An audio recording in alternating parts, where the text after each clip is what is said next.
السلام علیکم ورحمۃ اللہ وبرکاتہ۔ الحمد للہ الذی لا يسأل عما يفعل وهم يسألون۔ الحمد للہ الذی رفع السماء بقدرته ودحى الأرض بمشیته وخلق الخلائق بإرادته۔ الحمد للہ الذی لا نحصی ثناء علیہ وهو كما أثنى على نفسه۔ واشهد ان لا الہ الا اللہ وحدہ لا شریک لہ ونشهد ان سیدنا ومولانا محمدا عبدہ ورسولہ صلی اللہ تعالی علیہ وعلى آلہ وعلى اصحابہ وبارک وسلم تسلیما کثیرا کثیرا، اما بعد فاعوذ باللہ من الشیطان الرجیم، بسم اللہ الرحمن الرحیم۔ فمن زحزح عن النار وأدخل الجنة فقد فاز وما الحياة الدنيا إلا متاع الغرور۔ وقال النبي صلى الله تعالى عليه وسلم: ألا وإن ربي داعي وإنه سائلي هل بلغت؟ فأقول يا رب قد بلغت فليبلغ الشاهد الغائب، او کما قال صلی اللہ تعالی علیہ وسلم۔ میرے محترم بھائی اور دوستو، اللہ تعالی ہم سے ایک سوال کرتا ہے، افحسبتم انما خلقناکم عبثا، تمہارا کیا خیال ہے ہم نے تمہیں بیکار پیدا کیا ہے، تمہاری زندگی کا کوئی مقصد نہیں ہے؟ پھر اللہ تعالیٰ فرماتا ہے ایحسب الانسان ان یترک سدی، تمہارا کیا خیال ہے تمہیں کوئی نہیں پوچھے گا، جو مرضی کرتے رہو، جیسے مرضی زندگی گزارو، کوئی پوچھنے والا نہیں ہے؟ نہیں، ایسی بات نہیں ہے۔ بلا ورسلنا لدیہم یکتبون، جو کر رہے ہو اللہ لکھوا رہا ہے۔ ما یلفظ من قول الا لدیہ رقیب عتید، جو زبان سے بولتے ہو وہ فوراً کیچ کیا جا رہا ہے۔ ان علیکم لحافظین، تمہارے اوپر فرشتے مقرر ہیں، کرامن کاتبین، ان کا کام ہے یعلمون ما تفعلون، میں جو کروں، جہاں کروں، جس وقت کروں، وہ اسے لکھتے جائیں لکھتے جائیں۔ دو چپ لگا دی، ایک نیگیٹو ایک پازیٹیو۔ کوئی اچھا کام ہوگا تو ادھر والا لکھے گا، کوئی غلط ہوگا تو ادھر والا لکھے گا۔ اور پھر اللہ تعالیٰ کا اس کائنات پر قبضہ ہے، اور اس ساری کائنات کو اللہ نے اپنی طاقت سے بنایا، یہ جہان خود بخود نہیں بنا۔ ان ربکم اللہ، اس کا بنانے والا اللہ ہے۔ اللہ نے اپنا تعارف کرایا، میں کون ہوں؟ الذی خلق السماوات والارض، میں وہ اللہ ہوں جس نے زمین آسمان بنائے، فی ستۃ ایام، اس میں 6 دن لگائے، ثم استوی علی العرش، پھر عرش پر استوا کیا، یغشی اللیل النہار، میں وہ اللہ ہوں جو رات کو لاتا ہے، دن کو لاتا ہے، تو دن کو آگے چلاتا ہے، رات کو پیچھے لاتا ہے۔ یطلبہ حثیثا، ان میں یہ دوڑ چلتی رہتی ہے۔ الشمس والقمر والنجوم مسخرات بامرہ، سورج، چاند، ستارے، ہر شے اس اللہ تعالیٰ کے قبضہ قدرت میں ہے۔ تو ایک بہت بڑا طبقہ جو کہتا ہے کہ یہ سب کچھ خود بخود بن گیا ہے، تو اللہ تعالیٰ اس کو صاف کرتا ہے کہ خود بخود نہیں بنا، بلکہ اسے اللہ تعالیٰ نے بنایا۔ قل اَإِنَّكُمْ لَتَكْفُرُونَ بِالَّذِي خَلَقَ الْأَرْضَ فِي يَوْمَيْنِ وَتَجْعَلُونَ لَهُ أَنْدَادًا ذَلِكَ رَبُّ الْعَالَمِينَ، تم کس اللہ کا انکار کرتے ہو جس نے تمہارے لیے زمین کو 2 دن میں بنایا، اس کا خول، وَجَعَلَ فِيهَا رَوَاسِيَ مِنْ فَوْقِهَا وَقَدَّرَ فِيهَا أَقْوَاتَهَا فی 4 ایام سواء للسائلین، پھر زمین کے اندر قیامت تک جتنے انسان آنے والے ہیں ان کی ضرورتوں کے خزانے بھر دیے، سٹور کر دیا، ہر چیز کو اللہ نے سٹور کر دیا۔ قیامت قائم ہوگی اور زمین کے خزانوں کا 1000واں حصہ بھی استعمال نہ ہوگا۔ اللہ اتنا نے وافر زمین کے اندر بھرا، اس میں اللہ نے 4 دن لگائے۔ ثم استوى الى السماء، پھر آسمان کی طرف استوا کیا، وہی دخان، آسمان ایک دھواں تھا۔ فقال لها، آسمانوں سے کہا، وللارض، زمینوں سے کہا، ایتیا، آؤ، طوعا او کرہن، جی چاہے یا نہ چاہے میرے آگے جھکو۔ قالتا، زمین آسمان بولے اتینا طائعین، یا اللہ ہم مان گئے، ہم مان گئے، ہم مان گئے۔ فقضاہن سبع سماوات، پھر اللہ نے 7 آسمان بنائے، جیسے زمینیں بنائیں ایسے 7 آسمان بنائے، فی یومین، 2 دن اس میں لگائے۔ وَأَوْحَى فِي كُلِّ سَمَاءٍ أَمْرَهَا، ہر آسمان کو الگ الگ حکم دیا اور اپنے حکم کے ساتھ باندھا، پکڑا۔ يُمْسِكُ السَّمَاوَاتِ وَالْأَرْضَ أَن تَزُولَا، زمین آسمان کو اللہ نے روکا ہوا ہے، اللہ نے روکا ہوا ہے، اگر اللہ یوں چھوڑ دے تو ساری کائنات آپس میں ٹکرا جائے، آپس میں ٹکرا جائے ساری کائنات۔ یہ الشمس تجری لمستقر لها ذلك تقدیر العزیز العلیم، سورج کو اپنے سورج 6 لاکھ مائل فی گھنٹہ کی رفتار سے دوڑ رہا ہے اور زمین سے 12 لاکھ گنا بڑا ہے، اور اس میں ٹیمپریچر 2.5 کروڑ سینٹی گریڈ تک اس کا ٹیمپریچر چلتا ہے، اور یہ کوئی ٹھوس چیز نہیں، گیسز ہیں، اور ہر سیکنڈ میں اس میں ہیلیم گیس پھٹتی ہے اور وہ ہائیڈروجن میں تبدیل ہوتی ہے۔ 1 سیکنڈ میں جب وہ دھماکہ ہوتا ہے تو 50 کروڑ ایٹم بم کے پھٹنے کے برابر انرجی پیدا ہوتی ہے۔ تو اس کے اندر اتنے دھماکے ہو رہے ہیں، پھر وہ ایک گیسز ہیں، اور پھر اس کے سامنے سڑک کوئی نہیں، اس کا لیور کوئی نہیں، اس کا ڈرائیور کوئی نہیں ہے، اور اس کی رفتار 6 لاکھ مائل فی گھنٹہ ہے۔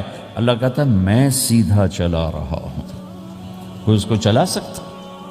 اتنی تیز رفتار۔ والقمر قدرناہ منازل، چاند کو اس کے ساتھ چلایا، اس کو گھٹایا بڑھایا، حتی عاد کالعرجون القدیم، ایک ٹیڑھی لکڑی کی طرح ہوا۔ للشمس ينبغي لها ان تدرك القمر، سورج چاند میں ٹکر نہیں، ولا اللیل سابق النہار، دن اور رات میں ٹکر نہیں ہے، اس لیے کہ یہ تیرے رب کا بنایا ہوا نظام ہے۔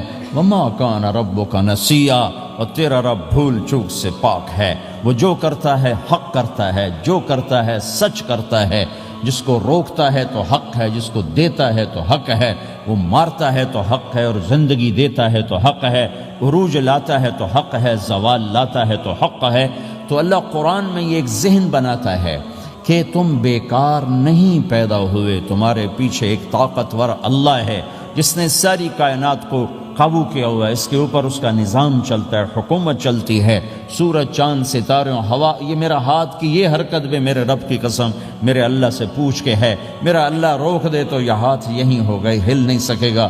کتنے لوگ جو ہاتھ اٹھانا چاہتے ہیں نہیں اٹھا سکتے، آنکھ کھولنا چاہتے ہیں نہیں کھول سکتے، بولنا چاہتے ہیں نہیں بول سکتے، چلنا چاہتے ہیں نہیں چل سکتے۔ جس نے چلایا اسی نے بٹھایا، جس نے بڑھایا اسی نے ہٹایا، جس نے زندگی دی اسی نے موت دی، جس نے موت دی ہے وہی موت کے بعد زندہ کرنے والا ہے۔ یہ اس ساری کائنات پر اللہ تعالیٰ اپنے طاقت کے ساتھ حکمران ہے، اور اللہ تعالیٰ یہ ذہن بناتا ہے کہ اس ساری کائنات میں وہ ہوتا ہے جو اللہ چاہتا ہے، وہ نہیں ہوتا جو تم چاہتے ہو، وہ ہوتا ہے جو اللہ چاہتا ہے۔ یہ قرآن میں اللہ نے یہ ذہن نبیوں کے قصوں سے ہمارا بنایا کہ موسیٰ علیہ السلام تشریف لا رہے ہیں، ان کے ہاتھ میں ڈنڈا ہے، اس پر یوں ٹیک لگا کے کھڑے ہوئے، تو اللہ نے فرمایا موسیٰ یہ کیا ہے؟ ما تلک بیمینک یا موسیٰ، موسیٰ یہ کیا ہے؟ موسیٰ علیہ السلام کے بعد یہ ڈنڈا 10 سال سے، یا اللہ ہی عصایا، یہ میرا ڈنڈا ہے۔ اب اللہ تعالیٰ آگے کچھ دکھانا چاہتے ہیں تو موسیٰ علیہ السلام سے لمبی بات کروائی، ہے عصایا، میرا ڈنڈا ہے، اتوکل علیہا، اس پر ٹیک لگاتا ہوں، واحش بعلی غنمی، اور اپنی بکریوں کے لیے پتے جھاڑتا ہوں، ولی فیہا مآرب اخری، اور بھی ڈھیر سارے کام اس سے لیتا ہوں۔ تو اللہ تعالیٰ کا القہا یا موسیٰ، اس کو ذرا زمین پہ ڈالو، زمین پہ ڈالو۔ موسیٰ علیہ السلام نے زمین پہ ڈالا، فَإِذَا هِيَ حَيَّةٌ تَسْعَىٰ، وہ یوں اٹھا اور ایک خوفناک سانپ بنا، لمبائی میں بڑے سانپ کی طرح جو افریقہ میں ہوتا ہے، جو پورا بکرا کھا جاتا ہے، پورا ہرن کھا جاتا ہے، اور تیز رفتاری میں جان کی طرح ایک چھوٹا سا سانپ ہوتا ہے، بہت تیز چلتا ہے، اور زہر میں حیہ کی طرح۔ سانپ کی 3 قسموں کو اللہ نے ایک ڈنڈے میں جمع کر، ایک ہوتا ہے کأنہا جانن، چھوٹا سانپ جو بہت تیز دوڑتا ہے، فَإِذَا هِيَ حَيَّةٌ زہریلا، فَإِذَا هِيَ ثُعْبَانٌ مُبِينٌ، بہت بڑا، یہاں سے لے کر وہاں تک۔ تو 3 مختلف سانپوں کو اللہ نے ایک میں جمع کر دیا، وہ تیز رفتاری میں جان کی طرح تھا، زہر میں حیہ کی طرح تھا، لمبائی چوڑائی میں صوبان کی طرح تھا. جب موسیٰ علیہ السلام نے دیکھا وَلَّا مُدْبِرًا وَلَمْ يُعَقِّبْ، موسیٰ علیہ السلام جو بھاگے تو پیچھے مڑ کے ہی نہیں دیکھا. تو اللہ تعالیٰ نے کہا خود موسیٰ پکڑو. کہا اللہ میں نہیں پکڑتا. بھاگے جا رہے، یہ بات بھاگے بھاگے ہو رہی، کھڑے ہو کے نہیں ہو رہی، بھاگ رہے ہیں.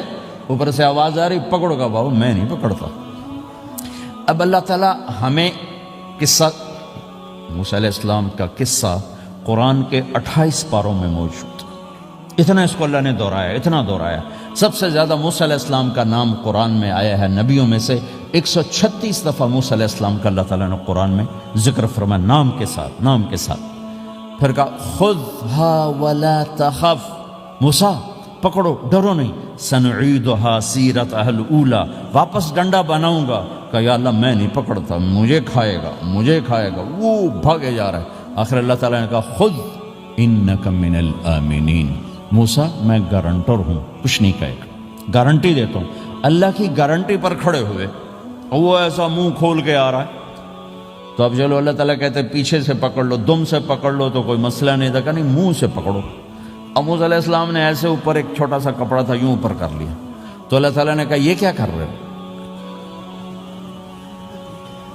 کہا جی مجھے اس سے ڈر لگ رہا. کہ تیرا ڈر ہی تو نکالنا ہے کہ یہ کچھ نہیں، سب کچھ تیرے اللہ کا ارادہ ہے، کچھ نہیں. ورنہ یہ کپڑا تمہیں بچا لے، تمہیں ویسے ہی سارا نکل جائے گا. اب وہ آگے آ رہا ہے، موسیٰ علیہ السلام کانپ رہے ہیں اور دیکھ رہے ہیں، کانپ رہے ہیں اور دیکھ رہے ہیں. اور بڑے اب اللہ نے کہا تھا تو ڈرتے ڈرتے ہاتھوں سے یوں، کانپتے کانپتے ہاتھوں سے یوں آگے ہاتھ کیا. اور جو ہی ہاتھ کی انگلیوں نے سانپ کے منہ کو ٹچ کیا تو اللہ نے دوبارہ ڈنڈا بنا کے ہاتھ میں پکڑا دیا.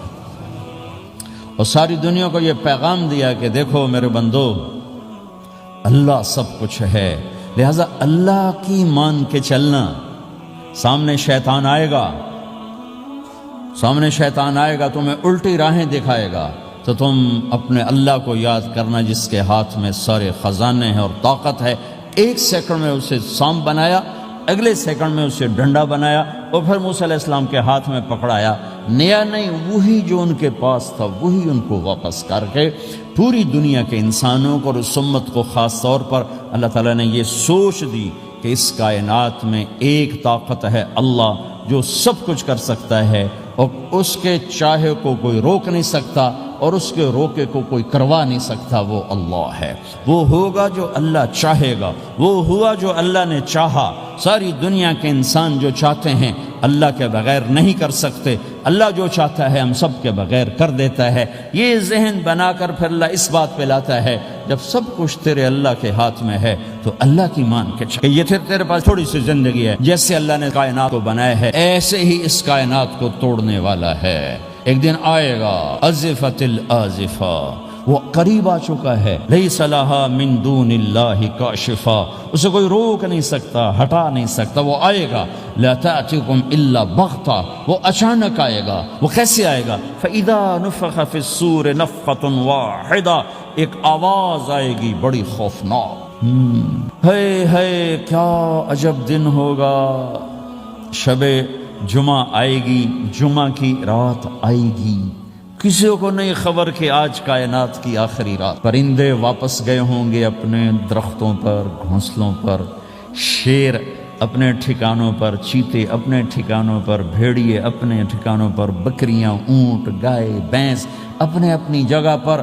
اور اگر یہ بولٹن اس وقت موجود ہوگا تو بولٹن کے باشندے سوئے ہوں گے اپنے گھروں میں. کوئی ادھر تیاری کہ میں نے جاب پہ جانا ہے، یہ میرا سامان پڑا ہے، میں نے اسکول جانا ہے، یہ میری کتابیں پڑھی ہیں، میں نے آفس جانا ہے، یہ میری فائلیں پڑھی، میرا لیپ ٹاپ پڑا ہوا ہے. یہ سب کچھ جیسے آج کی رات ہے ایسے ہی ایک رات آئے گی. دن جدا ہو کر کہے گا کہ میں کل آؤں گا، رات جدا ہو کر کہے گی میں تیرے بعد آؤں گی. اور تارے چاند ستارے بھی ابھر کر نکل کر کہیں گے ہم نے کل بھی نکلنا ہے اور ہم نے کل بھی طلوع ہونا ہے. سورج بھی غروب ہوتے ہوئے یہ سوچ رہا ہوگا کہ کل میں نے پھر بھی نکلنا ہے، اور چاند بھی سوچ رہا ہوگا کہ میں نے اگلے دن بھی نکلنا ہے. لیکن اللہ کے سوا فرشتوں تک کو نہیں پتا کہ آج آخری دن آ چکا ہے. اور میرے نبی نے عجب نقشہ کھینچا ہے قیامت کے دن کا. ہم نے کہا عورت روٹی پکا رہی ہوگی، اس کے ہاتھ میں روٹی ہوگی. اب تو یہاں روٹی پکانے کا رواج بہت کم ہو گیا لیکن پھر بھی پکاتے ہیں. روٹی پکا رہی ہوگی, اس کے ہاتھ میں روٹی ہوگی, ابھی توے پہ ڈالنے جا رہی ہو. اور ایک چیز آپ کے ہاں بالکل نہیں ہے, ہمارے ہاں اب بھی ہے کہ وہ دہی کو اس میں سے مکھن نکالتے ہیں, دہی کو وہ کرش کرتے ہیں پھر اس میں سے مکھن نکال. یہ ہمارے گھروں میں ہوتا ہے, ہر گھر میں ہوتا ہے, خاص طور پر دیہاتوں میں. تو ایک عورت ایسے وہ اس دہی کو بلو کر کرش کر کے اس سے مکھن کا پیڑا یوں بنا رہی ہوگی اور بنا کر برتن میں ڈالنے کے لیے ایسے کر رہی ہوگی, ایسے کر رہی ہوگی. یہ تہذیب اب آپ تو سمجھ نہیں سکتے چونکہ آپ تو ادھر کے لوگ بن گئے. اب تو ہمارے دیہاتوں میں اب بھی یہ تہذیب ایسے کر رہی ہوگی, ایسے کر رہی ہوگی. اور پھر آپ نے فرمایا کہ ایک آدمی اپنے اونٹ کو چارہ ڈالنے کے لیے اس جگہ کو صاف کر رہا ہوگا کہ میں صبح ہو گئی ہے, میں اونٹ کو چارہ ڈالوں اور پھر میرا اونٹ کھائے, پھر اس کو لے کر میں کام پہ جاؤں. اور دکاندار جھاڑو دے کر اپنی سیٹ پہ بیٹھ چکا ہے اور گاہک انٹر ہوتا ہے اور اسے کہتا ہے کہ 10 میٹر مجھے کپڑا چاہیے, اور اس کے لیے یوں کپڑا ناپ رہا ہے, ناپ کے 10 میٹر 5 میٹر 4 میٹر 2 میٹر پر اس نے یوں کینچی رکھی, کینچی یہاں ہے, اور اس نے جیب سے پیسے نکالے اور گننے لگا کہ میں نے اس کو 100 پاؤنڈ دینا ہے. وہ گننے میں لگا ہوا ہے, یہ کاٹنے میں لگا ہوا ہے. اور دور کھیت میں ایک آدمی ہل چلا رہا ہے اور ایک آدمی بیج ہاتھ میں لے کے یوں پھینکنے جا رہا ہے, اور ایک آدمی پانی لگانے کے لیے اس پانی کو ڈائیورٹ کر رہا ہے. اور ادھر بازار میں جلدی لوگ بھاگے جا رہے ہیں, جو والے ایک نوالا منہ میں ہے ایک ہاتھ میں, اور بھاگے جا رہے ہیں. میں آج لیٹ ہو چکا ہوں, میرا جاب کا ٹائم جا رہا ہے, میرا اسکول کا ٹائم جا رہا ہے. یہ ایسا ہی ایک سما ہوگا. بولٹن اٹھے گا, انگلینڈ اٹھے گا, امریکہ اٹھے گا, ایشیا اٹھے گا, یورپ اٹھے گا, افریقہ اٹھے گا, ہندوستان اٹھے گا, پاکستان اٹھے گا, Burma, Malaysia, Thailand, Indonesia اسی طرح اٹھیں گے جیسے روزانہ اٹھتے ہیں. پر اللہ کے سوا کسی کو نہیں پتا کہ آج شام ہو گئی ہے. لہذا ایسے. اور ایک ماں چھوٹے بچے کو ناشتہ کرا رہی, جلدی سے اس کو اسکول لے جانا ہے, تو بریڈ اس کے ہاتھ میں اس کے منہ میں ڈال لے. یہاں تک نوالا ہے, یہاں تک نوالا آیا ہے, یہاں تک نوالا آیا ہے. اور اس نے یہاں کینچی رکھی ہے, اس نے جیب سے نکال کر پیسے گننے شروع کیے ہیں. وہ پانی کو ڈائیورٹ کر رہا ہے, وہ یوں مٹھی بھر کے اپنا بیج پھینک رہا ہے. وہ اونٹ کے کھانے کی جگہ, گھاس چارہ کھانے کی جگہ کو صاف کر رہا ہے. دکاندار دکان کا شٹر اٹھا رہا ہے, ایک شٹر اٹھا کے بیٹھ چکا ہے, ایک دکان کے اندر جھاڑو دے رہا ہے, صفائی کر رہا ہے, اور ایک اپنے سودے گن رہا ہے, ایک اپنے پیسے گن رہا ہے. بادشاہ سلامت تاج پہن کر اپنے تخت کو چلنے کے لیے روانہ ہو رہے ہیں, اور آگے پیچھے ان کے باڈی گارڈز کھڑے ہوئے ہیں, اور وہ پورا اسکواڈ کھڑا ہوا ہے. اور ادھر بازار میں, کھیت میں, ہر چیز میں ایک رونق ہے, چہل پہلے. چڑیاں چوں چوں کر رہی ہیں, کوے کائیں کائیں کر رہے ہیں, فاختہ اڑ کے آ رہی, کبوتر اڑ کے آ رہے ہیں, چیل اڑ کے آ رہی, شیر نکلتا ہے شکار کے لیے, چڑیاں نکلتی ہیں دھانے کے لیے, سانپ نکلتا ہے چوہے کے لیے, چوہا نکلتا ہے اپنی غذا کے لیے, بلیاں نکلتی ہیں چھیچڑے کے لیے, کتے نکلتے ہیں ہڈیوں کے لیے, انسان نکلتا ہے روٹیوں کے لیے. کہ ایک دم فَإِذَا جَاءَتِ الطَّامَّةُ الْكُبْرَى, ایک دھماکہ ہوگا. ہائے. اور وہ کینچی والے کی کینچی یوں گر جائے گی, کپڑا یوں گر جائے گا. نوٹ والے کے ہاتھ سے نوٹ یوں بکھر جائیں گے, بٹوا یوں بکھر جائے گا. بیج والے کا ہاتھ یوں گرے گا, بیج وہیں گر جائے گا. نوالا بنانے والی کے ہاتھ میں نوالا بیٹے کے منہ تک نہیں جائے گا, یوں گر جائے گا. اور روٹی پکانے والے کے ہاتھ سے روٹی توے پر نہیں جائے گی, یوں گرے گی. توا وہ جائے گا, وہ جائے گی. معصوم بچے کو گود میں لے کر دودھ پلانے والی بچے کو یوں پھینکے گی اور بھاگے گی. لیکن آج نہ بچے نے بچنا ہے, نہ ماں نے بچنا ہے. بوڑھے ماں باپ کو چھوڑ کے لوگ بھاگیں گے, بیویوں کو چھوڑ کے خامند بھاگیں گے, خامند کو چھوڑ کے بیوی بھاگے گی. دشمن کو دشمن یاد نہ رہے گا, یار کو یار یاد نہ رہے گا, اور ہندوستانی کو ہندوستان یاد نہ رہے گا, پاکستانی کو پاکستان یاد نہ رہے گا. وہ آواز ایک دم تیز ہوگی. آواز کی شدت کانوں کے پردے پھاڑتی جا رہی. پر انسان بڑا سخت جان ہے, یہ نہیں مرے گا, پہلے جانور مریں گے, پہلے آسمان ٹوٹے گا. اذا السماء انشقت وأذنت لربها وحقت وإذا الأرض مدت وألقت ما فيها وتخلت وأذنت لربها وحقت. وہ آسمان پھٹا.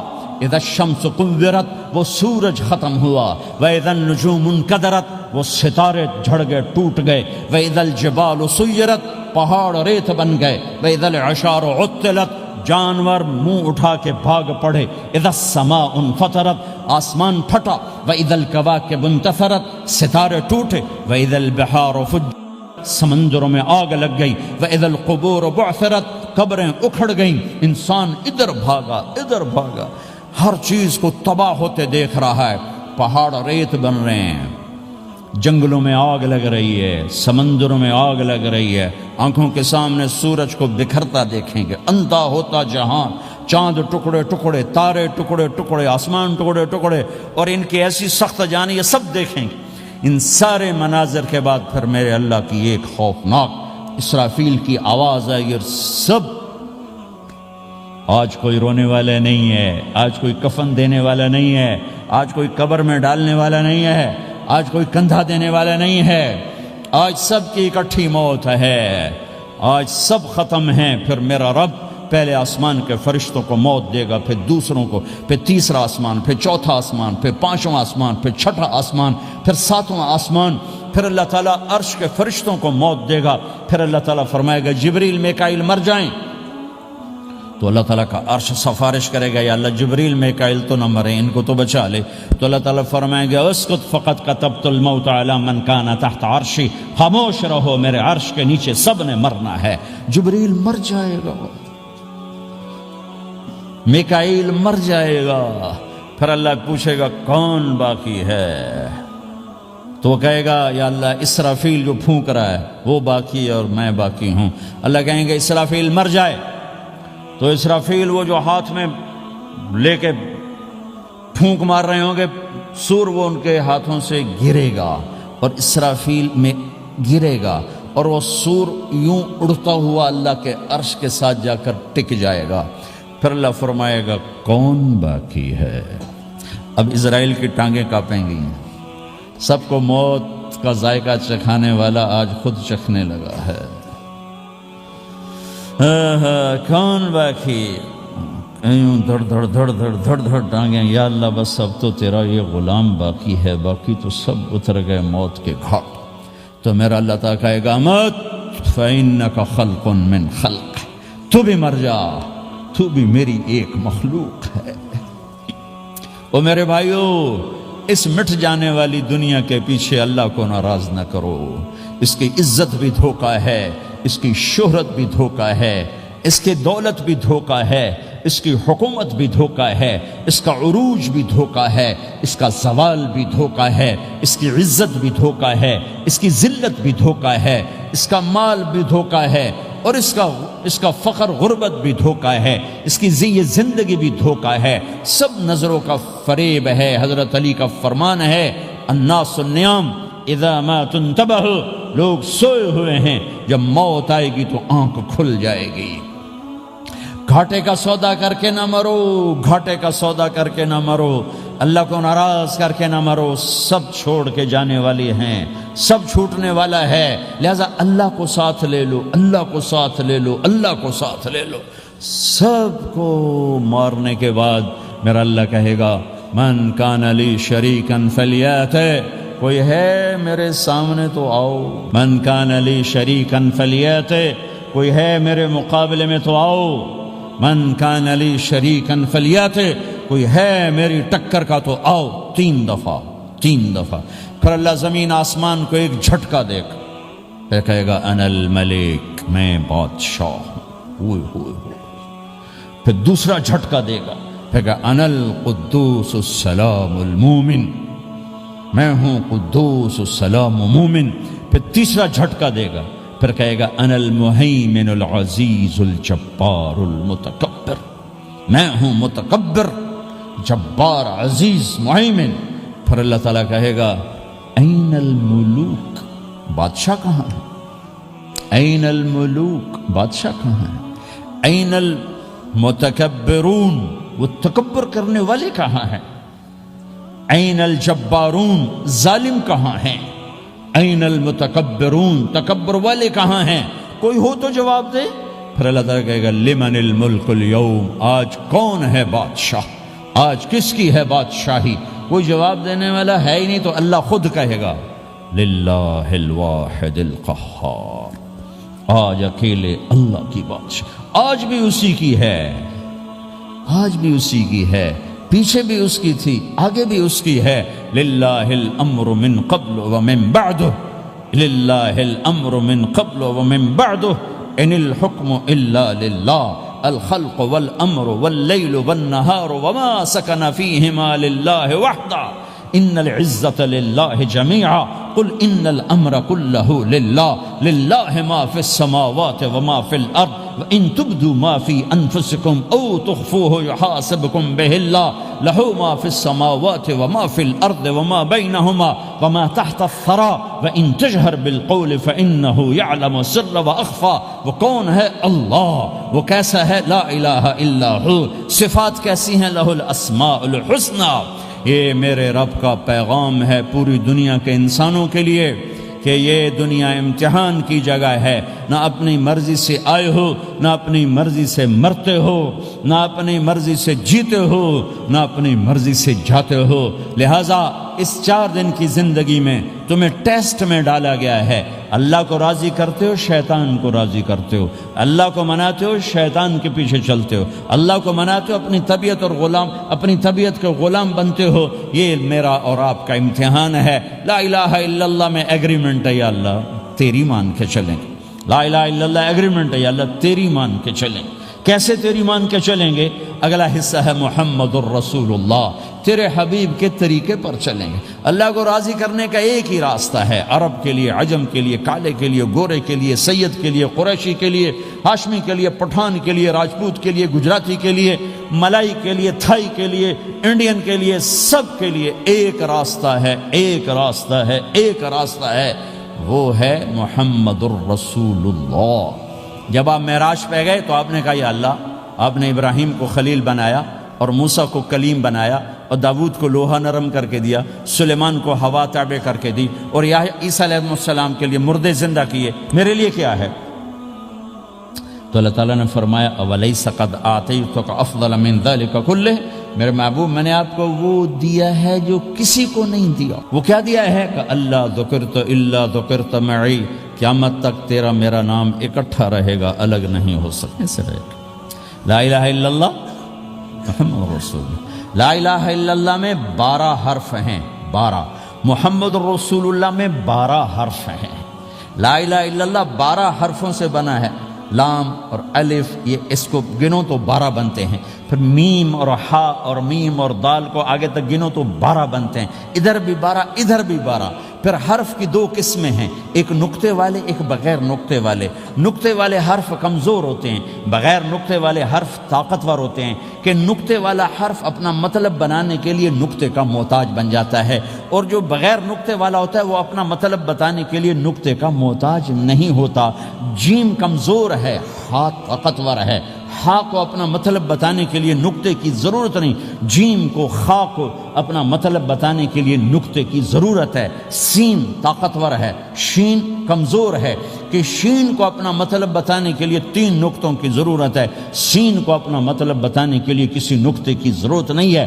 الف طاقتور ہے، با کمزور ہے، تا کمزور ہے، ہا طاقتور ہے، جیم کمزور ہے، خا کمزور ہے، دال طاقتور ہے، را طاقتور ہے، زا کمزور ہے، سین طاقتور ہے، شین کمزور ہے، صاد طاقتور ہے، ضاد کمزور ہے، تا طاقتور ہے، ظا کمزور ہے۔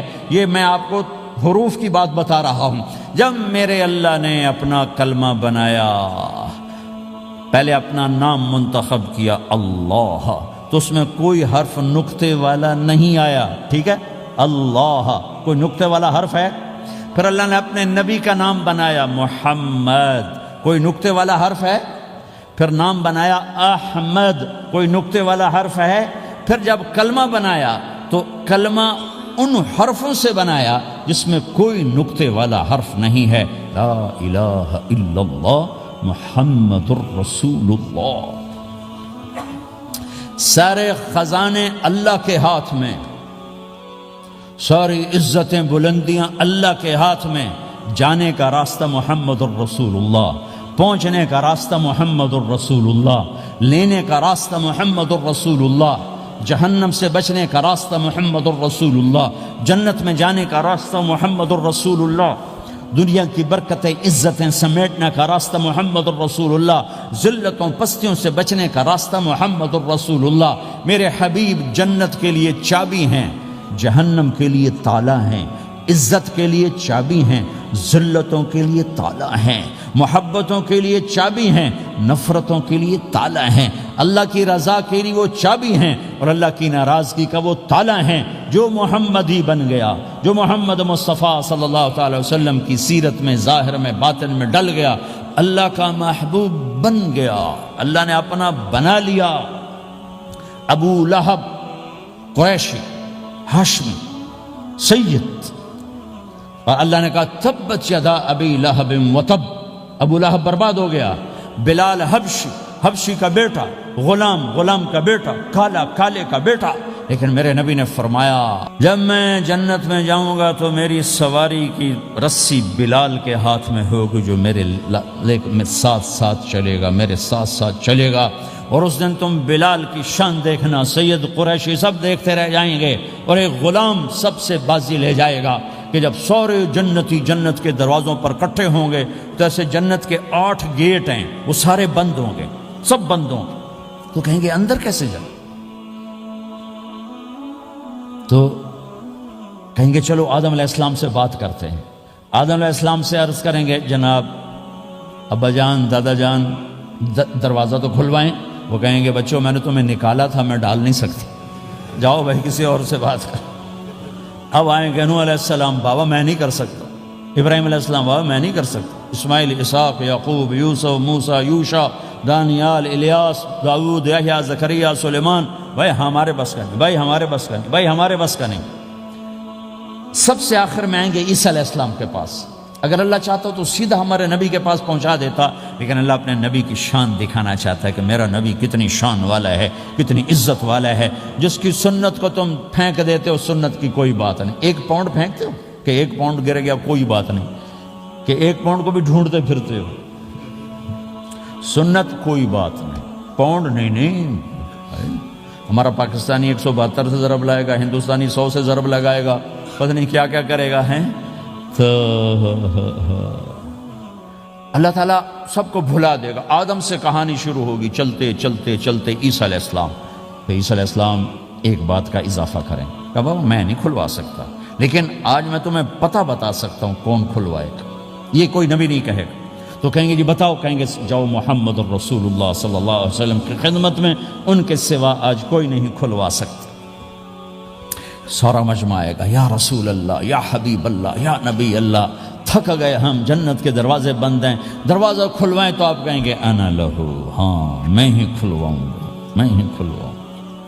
پھر آپ نے فرمایا میں سب کے سامنے سجدہ کروں گا اللہ تعالیٰ، پھر اللہ تعالیٰ اپنی تعریف کا مجھے الہام کرے گا، میں اللہ کی تعریف کروں گا جو ابھی مجھے بھی نہیں پتا کیا تعریف کروں گا، اس وقت اللہ تعالیٰ مجھے عطا کرے گا۔ پھر میرا اللہ کہے گا یا حبیبی یا محمد ارفع رأسک سل تعطا اشفع تشفع، اے میرے حبیب، اے میرے محبوب، سر اٹھا، سوال کر، پورا ہوگا، سفارش کر، مانی جائے۔ تو ہمارے نبی کہیں گے اللہ جنت کا دروازہ کھول، تو اللہ تعالیٰ فرمائیں گے اوپننگ سیریمنی تجھ سے ہو، تو اوپننگ کرے گا، پھر کھلے گا، ایسے نہیں کھل سکتا کہ میں تیار ہوں۔ تو جنت سے ایک سواری آئے گی اڑتے ہوئے اور ہیلی کاپٹر کی طرح لینڈ کرے گی اللہ کے نبی کے سامنے، تو آپ اس کے اوپر ایسے بیٹھ جائیں گے، تو اس کی جو رسی ہوتی ہے جس سے اس کو چلایا جاتا ہے، وہ رسی ایسے نیچے گر جائے گی۔ رسی کے نیچے گرنے کا مطلب ہے کہ اس سواری کو اللہ کے نبی نے خود نہیں چلانا، کوئی اور آئے گا جو رسی پکڑ کے چلے گا۔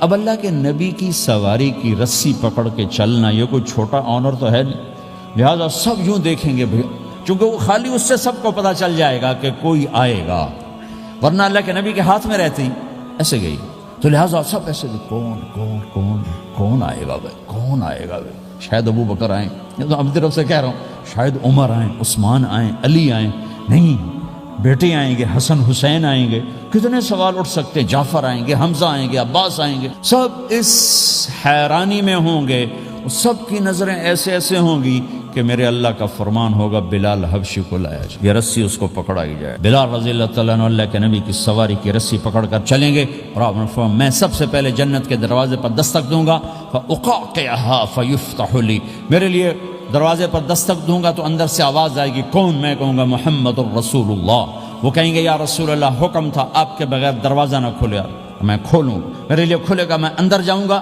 تو آپ نے فرمایا میرے ساتھ میری امت کے غریب لوگ پہلے میرے ساتھ جنت میں داخل، میری امت کے غریب لوگ پہلے میرے ساتھ جنت میں داخل ہوں۔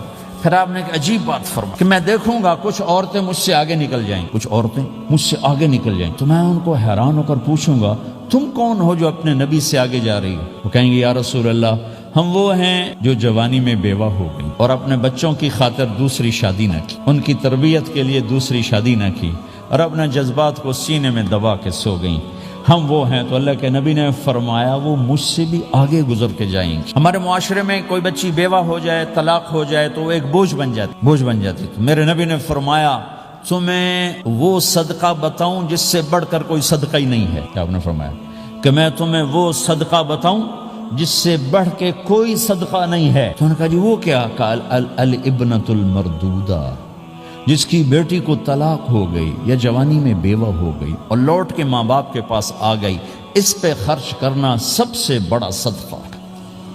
چونکہ ماں باپ بھی تنگ پڑ جاتے ہیں اور بھائی تو پہلے ہی کہتے ہیں کہاں مصیبت سر پہ آ پڑی ہے، تو میرے نبی نے اس کو کور کرنے کے لیے، کیونکہ زندگی تو حادثات کا نام ہے، ہوتے رہتے ہیں، تو میرے نبی نے فرمایا سب سے اعلیٰ درجے کا صدقہ ہے اس بچی پہ خرچ کرنا جو طلاق ہو کے گھر واپس آ جائے یا بیوہ ہو کے گھر واپس آ جائے، اس پہ خرچ کرنا سب سے اعلیٰ درجے کا خرچ ہے۔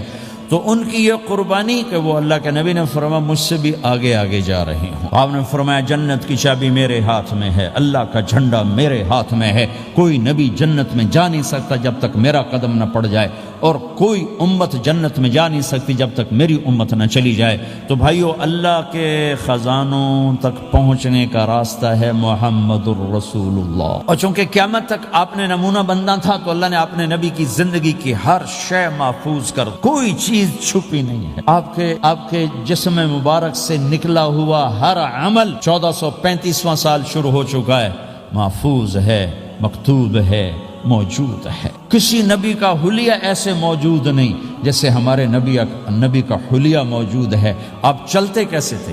یمشی تکفین، آپ چلتے تھے کہ جیسے کوئی آدمی اوپر سے نیچے آ رہا تو تھوڑا سا آگے جھک کے چلتا ہے، اور آپ چلتے تھے کہ آپ کے پاؤں کا چلنے کا فاصلہ، قدم سے قدم فاصلہ چھوٹا ہوتا تھا، اور چال میں تیزی ہوتی تھی، چال میں تیزی، فاصلہ تھوڑا، اس طرح آپ چلتے تھے۔ آپ کے دیکھنے کا انداز کیا تھا؟ یہ جل نظرہ الملاحظہ، یوں دیکھتے تھے، شرم کی وجہ سے نظر نہیں اٹھاتے تھے مردوں میں بیٹھ کر، کبھی کبھی یوں آنکھ اٹھاتے تھے تو پھر کسی میں جرت نہیں ہوتی تھی کہ آپ کی آنکھوں میں آنکھیں ڈال کے دیکھ سکے، پھر سارے یوں ہو جاتے تھے، صرف 2 آدمی آپ کو دیکھ سکتے تھے۔ اس وقت جب آپ کی نظر اوپر ہوتی تھی تو 2 آدمی آپ کو دیکھ سکتے تھے، ایک ابو بکر اور ایک عمر، بس۔ آپ مسجد میں داخل ہوئے، آپ کے ادھر ابو بکر تھے، ادھر عمر تھے، سامنے مجمع تھا، آپ نے یوں ابو بکر کو پکڑا، یوں عمر کو پکڑا، یوں ان کے دونوں کے ہاتھ پکڑ کا، مجھے دیکھ رہے ہو؟ ہَكَذَا نُحْشَرُ يَوْمَ الْقِيَامَةِ، قیامت کے دن ہم تینوں یوں اٹھائے جائیں گے کہ میرے دائیں طرف ابو بکر ہوگا اور میرے بائیں طرف عمر ہوگا، اور ہم تینوں یوں اپنی قبروں سے نکلیں گے۔ زندگی کی ہر شے کیوں باقی ہے؟ یہ تو میں ادائیں چھوڑو، میرے نبی کی 9 بکریاں تھیں، 1 بکرا تھا، لبے ان کے نام اگر نہ ہوں تو کوئی ہماری شریعت میں فرق پڑتا ہے، لیکن میرے نبی کی بکریوں کے نام بھی ہم تک پہنچیں۔ ایک کا نام تھا عجوہ، ایک کا نام تھا سقیہ، ایک کا نام تھا برکہ، ایک کا نام تھا ورثہ، ایک کا نام تھا زمزم، ایک کا نام تھا اطلال، ایک کا نام تھا اطراف، ایک کا نام تھا قمرا، غیثاء، یہ میرے نبی کی بکریوں کے نام ہیں۔ اور بکرا تھا، اس کا نام تھا یم، عجوہ، سقیہ، زمزم، برکہ، ورثہ، اطلال، اطراف، غیثاء، قمراء۔ اور اس میں آپ کی بکری قمراء آپ کی زندگی میں مر گئی تھی، اتنی ڈیٹیل بھی موجود ہے۔ آپ کے 2 گدھے تھے، ایک کا نام تھا عفیر، ایک کا نام تھا یعفور۔ جس دن آپ کا انتقال ہوا، یعفور پورے مدینے کی گلیوں میں روتا پھر رہا تھا، وہ چیختا پھر رہا تھا، یہاں تک کہ کنویں میں چھلانگ لگائی اور مر گیا۔ آپ کی 4 اونٹنیاں تھیں، عزبا، شہبا، جدعا، قصوا۔ اس میں جو آپ کی اونٹنی عزبا تھی، ادھر آپ کا انتقال ہوا اور ادھر اس نے بیٹھے بیٹھے رونا شروع کر دیا، اور چارہ بھی چھوڑ دیا، پانی بھی چھوڑ دیا، اور بیٹھے بیٹھے بھوکی پیاسی مر گئی، چارہ نہیں کھایا، پانی نہیں پیا۔ آپ کے دو خچر تھے، ایک کا نام تھا دلدل، ایک کا نام تھا فضہ۔ آپ کے دو اونٹ تھے، ایک کا نام تھا عسکر، ایک کا نام تھا ثعلب۔ گھوڑے آپ نے بہت رکھے، آئے گئے ورد، یعصوب، یعبوب، مرتجل، لزاز، طراز، ثقب، سبحہ، ورد، یہ سجل، یہ میرے نبی کے خوبصورت عالی شان گھوڑے ہیں۔ گھوڑوں کے نام بھی ہم تک آئے ہوئے ہیں۔ میرے نبی کا نسب اگر ہمیں نہ معلوم ہو تو ہماری شریعت میں کیا فرق پڑتا ہے، لیکن آدم علیہ السلام تک اللہ تعالیٰ نے اپنے حبیب کا نسب پیڑھی کو سلامت رکھا ہوا ہے۔ محمد بن عبداللہ بن عبد المطلب بن ہاشم بن عبد مناف بن قصی بن کلاب بن مرہ بن کعب بن لوی بن غالب بن فہر بن مالک بن نضر بن کنانہ بن خزیمہ بن مدرکہ بن الیاس بن مدر بن نزار بن معد بن عدنان بن اود بن حمیصہ بن سلامان بن عوز بن بوز بن قموال بن ابی بن عوام بن ناشد بن حزا بن بلداس بن یدلاف بن طابخ بن جاحم بن ناحش بن ماخی بن عیفی بن عبقر بن عبید بن الدعاء بن حمدان بن سنبر بن یثربی بن یحزن بن یلحن بن ارعوا بن عید بن ذیشان بن عیسر بن اقناد بن ایہام بن مقصر بن ناحد بن زار بن سمی بن مزی بن عوض بن عرام بن قیدار بن اسماعیل بن ابراہیم بن آذر بن ناحور بن سروج بن رعو بن فائج بن عابر بن ارفقشاد بن سام بن نوح بن لامک بن متوشال بن ادریس بن یرد بن ملہلیل بن قینان بن آنوش بن شیسر بن آدم علیہ السلام۔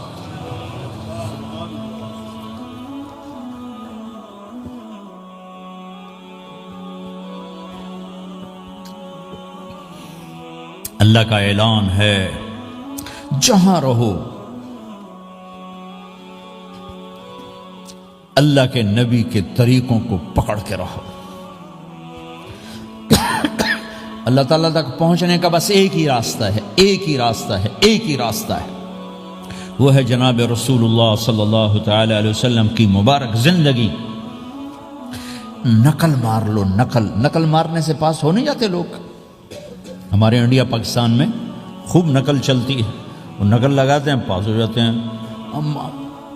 میں بھی ذمہ داروں کی اولاد، پڑھنے کا شوق نہیں تھا، ہمیشہ نقل مار کے ہی پاس ہوئے، کیونکہ پڑھنے کا شوق ہی نہیں تھا۔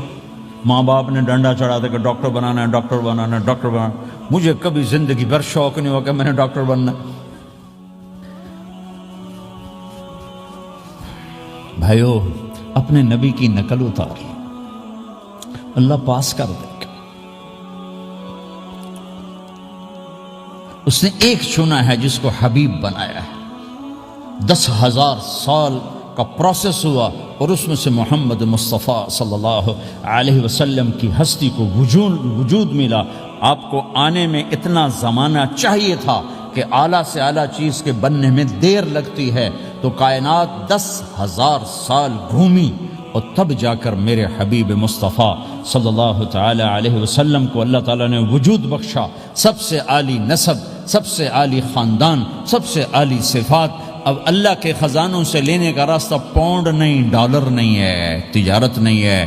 اللہ سے لینے کا راستہ میرے نبی کا طریقہ ہے، تجارت میں ہو، زراعت میں ہو، جاب میں ہو، کھیتی باڑی میں ہو۔ میرے نبی کا طریقہ ایک مسجد کا ہے، نماز، 5 وقت کی نماز، یہ میرے نبی کی آنکھوں کی ٹھنڈک ہے۔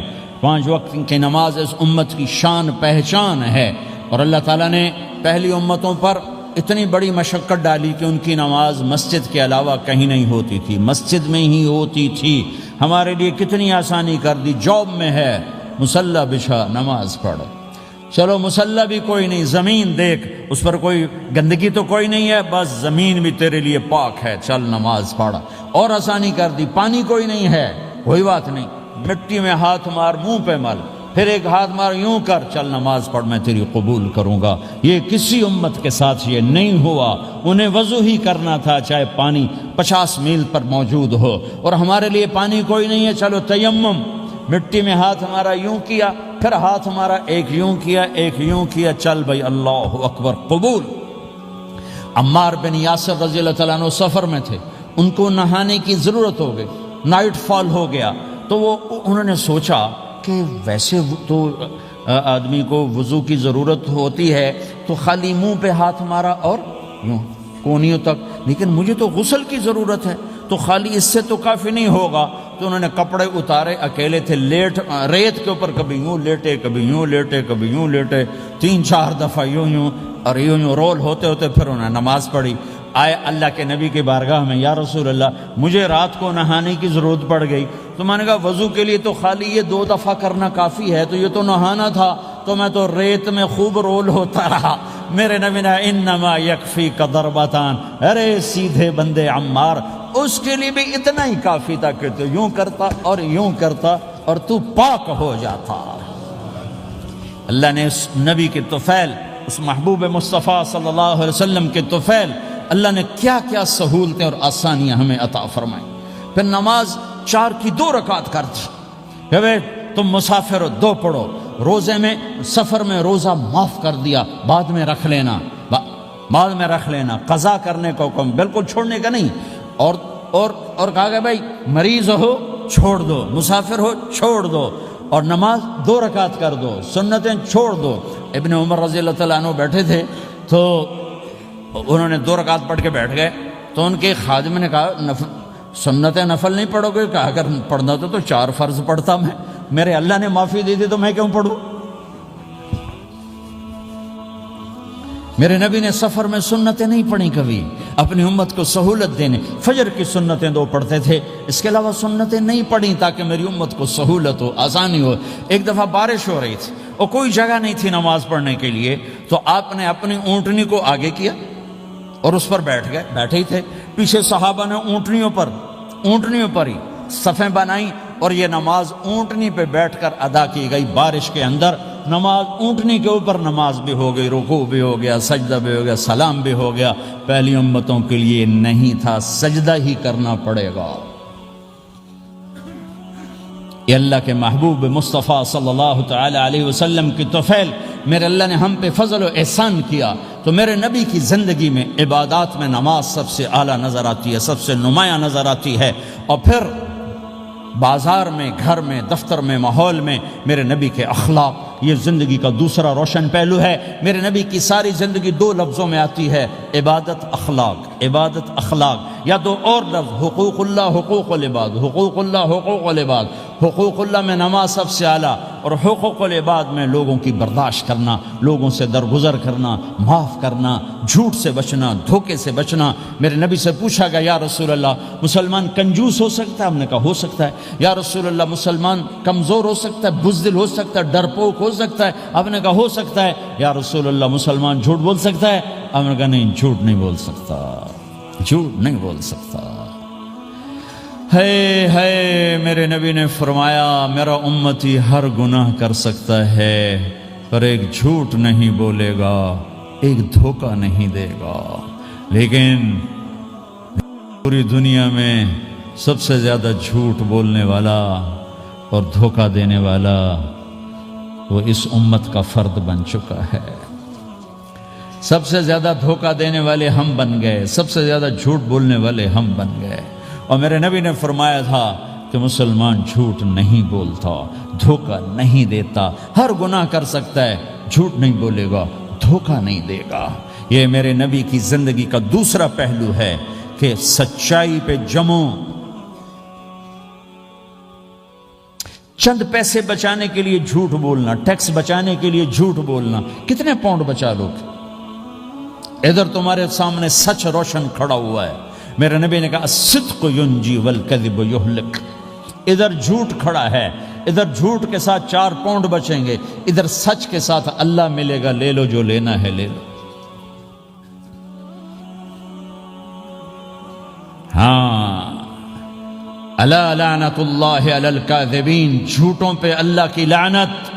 اس لعنت کے ساتھ 400 پاؤنڈ بچا لیے، 4000 بچا لیے، 4 ملین بچا لیے، 4 بلین بچا لیے، 4 ٹریلین بچا لیے، ساری دنیا کو بچا لیا، اور اوپر اللہ کی لعنت پڑی تو اللہ کی قسم گھاٹے کا سودا ہے۔ اور سچے ہو گئے، سچ بولا، یہ میں 100 پاؤنڈ کماتا ہوں، لے لو جو لینا ہے اس میں سے، یہ میں 1000 پاؤنڈ کماتا ہوں، لے لو جو لینا ہے، یہ میں 50,000 پاؤنڈ کماتا ہوں، لے لو جو لینا ہے۔ کہ مسلمان کی زبان سے جھوٹ نہیں نکلتا، سچ ہی بولتا ہے۔ آپ تشریف لے جا رہے ہیں، ایک آواز ہے یا رسول اللہ، آپ نے یوں دیکھا، کوئی نظر نہیں آیا، پھر آواز ہے یا رسول اللہ، تو آپ نے دیکھا کہ ہرنی ڈیئر چھوٹی وہ کھڑی ہوئی رسی میں بندھی. تو آپ نے کہا کیا ہوا؟ کہا جی آپ کا صحابی مجھے پکڑ کے لایا ہے, میرے چھوٹے چھوٹے بچے بھوک سے رو رہے ہوں گے, آپ مجھے چھوڑ دیں, میں بچوں کو دودھ پلا کے واپس آ جاتا. مجھے پتا ہے میرے اللہ کی تقدیر میرے بارے میں کیا ہے. تو آپ نے کہا اگر تو واپس نہ آئی تو پھر؟ تو اس نے کہا مجھے اللہ جہنم میں ڈال دے. آپ نے اس کی رسی کھول دی, خود وہیں بیٹھ گئے. اس نے دوڑ لگائی اور پہاڑوں میں گم ہو گیا.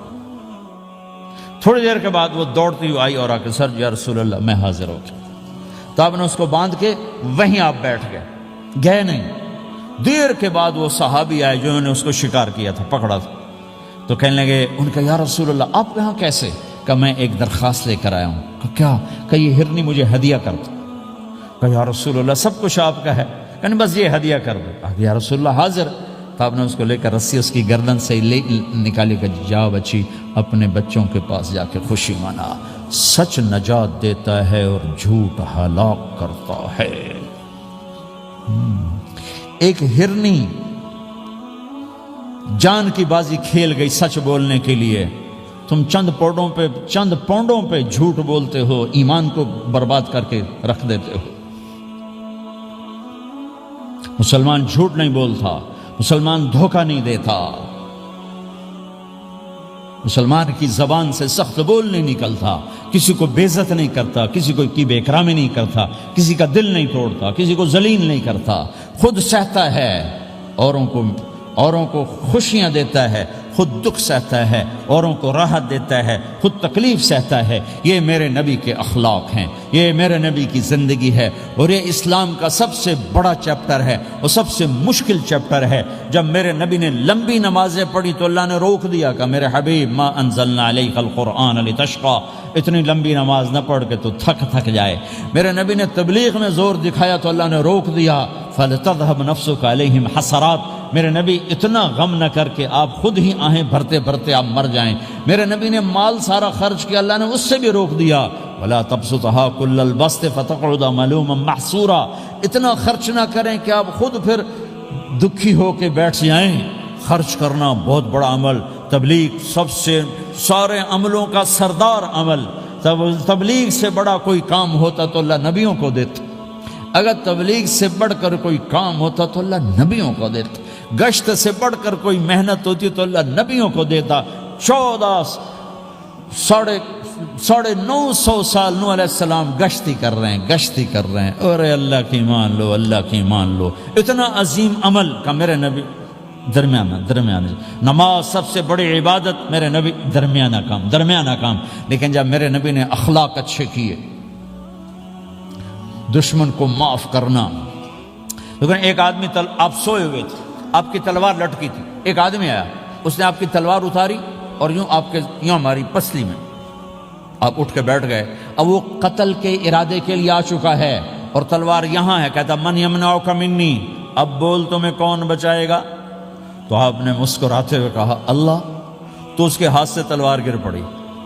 تو آپ نے اٹھا لی, آپ نے یوں سیدھی کی, اب تو بچا, تجھے کون بچائے گا؟ وہ کہنے لگا مجھے تو ہی بچائے گا. وہ تو اللہ کو جانتا نہیں تھا. کہا بابا مجھے تو ہی بچائے گا. تو آپ کہتے ہیں اس کا سر اڑا دو, یہ نبی کو قتل کرنے آیا ہے. میرے نبی نے فرمایا کلمہ پڑھتے ہو؟ کہا نہیں پڑھتا. کہا جاؤ معاف کیا.